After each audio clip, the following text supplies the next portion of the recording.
The electrical system always tries to energize as many loads as possible. When necessary, it de-energizes or sheds loads. This keeps the total load at less than the output capacity of the engine starter generators.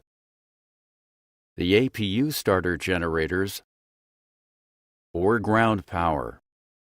Loads are shed automatically during normal and non-normal operations. The total load is continuously calculated. The system looks at which loads must be on and compares that to the electrical capacity. When the system capacity increases, some or all of the shed loads are energized again.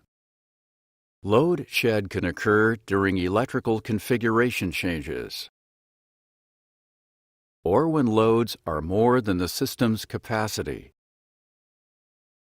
or during some phases of flight. During engine start, load shed occurs so that the maximum electrical power is available to the starter generators.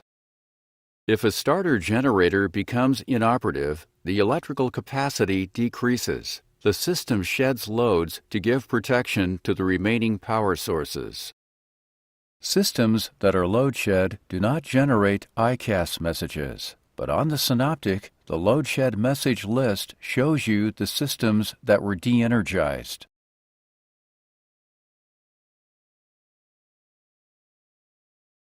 There are 8 different messages that can show in the load shed message list. The last system that was shed shows at the top of the list. For hydraulic, fuel, and air messages, you can look at the related Synoptic to see the load shed components.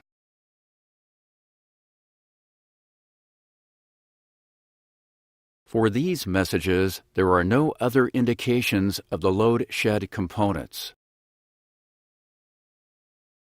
Select each load shed message for a description of the load shed.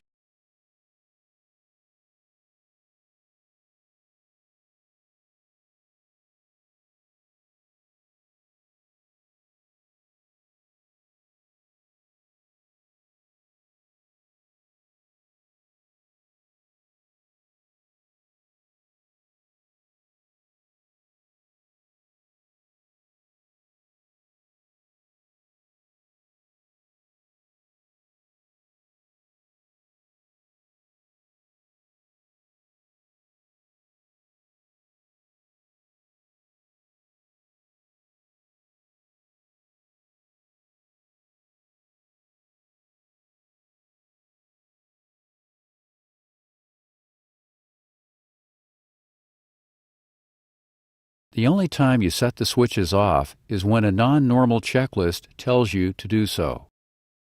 If these systems are load shed, the off lights and related ICAS messages are inhibited. The inhibit is removed if you set the switches to off.